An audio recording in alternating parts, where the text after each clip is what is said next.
Mes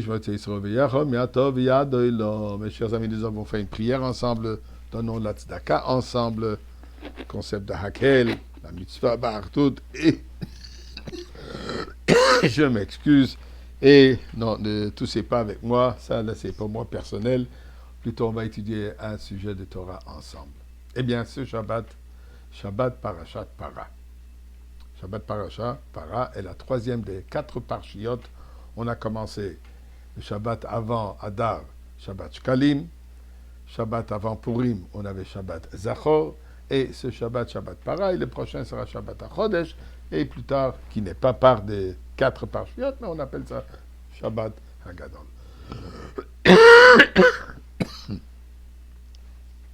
C'est quoi Shabbat Parashat Para?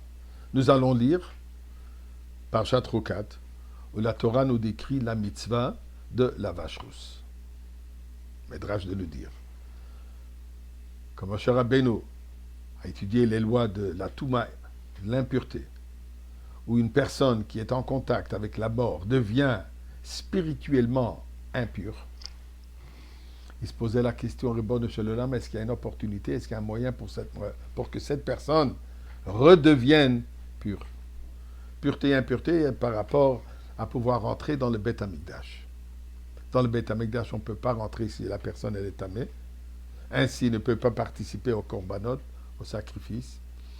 Et étant donné que le mois de Nissan, à Pessah, nous devons tous participer dans le korban Pessah, l'agneau pascal.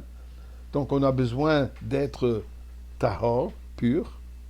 Pour cela, Shabbat, qui se rapproche du mois de Nissan, un mois avant la fête, plus ou moins un mois avant la fête de Pessah, on lit cette paracha pour nous rappeler l'importance de cette tahara, de cette pureté.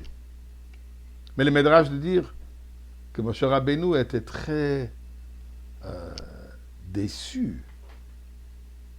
Il était très anxieux. Mais qu'est-ce qui va se passer avec une personne qui était en contact avec la mort? Est-ce qu'il y a moyen pour lui de devenir tahor?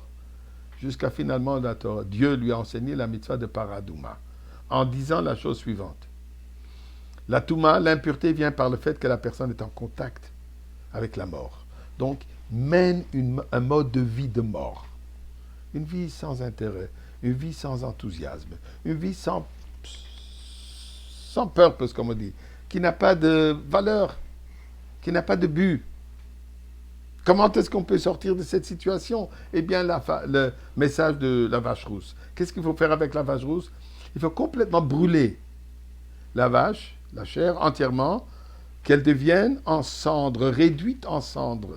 Nous devons brûler notre aspect animal, que ça devienne de la cendre. Et une fois que cette carcasse, si je peux, cette âme animale est complètement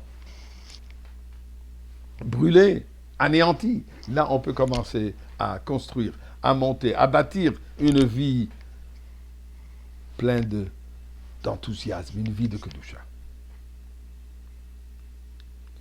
Donc, là, la mitzvah de Para Aduma.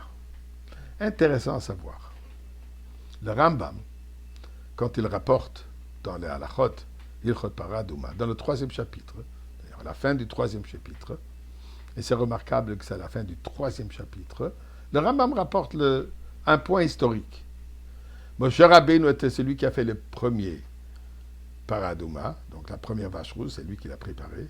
Ensuite, Ezra Sofer fait le deuxième. Et il a dit que depuis jusqu'à la destruction du temple, il y en avait encore 7. Donc un total de 9 Paradouma ont été préparés durant l'histoire d'Am Israël jusqu'à la destruction du temple. Une fois que le temple a été détruit, on ne peut plus faire la Paradouma puisqu'on n'a pas de sacrifice, on n'a pas de Beth Amikdash pour pouvoir appliquer cette mitzvah d'une manière concrète. Question qui se pose. Rambam n'est pas un livre d'histoire. C'est quoi le sens de nous raconter qu'il y avait 9? Et il dit le 10e sera fait par Mashiach, Melech HaMashiach, Mehera Yigale, et que fait une prière qu'il se dévoile tout de suite. Le Rambam n'est pas un livre de prière ni un livre d'histoire. Eh bien, nous explique le Rabbi que Rambam nous enseigne une halakha, qu'à chaque opportunité que nous avons de prier pour la Géoula, de prier pour la délivrance, nous avons cette obligation de le faire. Étant donné qu'on parle de Paradouma, et nous voulons tous sortir de cette impureté du galout, nous voulons tous sortir de cette vie que nous menons aujourd'hui. Elle est un peu comparée à la Touma, à l'impureté de la mort, puisque ce n'est pas une vie absolue. La vie absolue, elle sera avec la Goula, avec Mashiach. Donc nous devons tous prier pour que ce moment de la Goula s'avère, et qu'il s'avère, comme il dit, Mehera Yigale, qui se précipite, qui vienne rapidement, qui se dévoile rapidement. Amen Ken Yiratzon. Alors, à Kadosh Baruch Hu, nous prions tous ensemble, Mehera Yigale ke Melech HaMashiach se dévoile rapidement.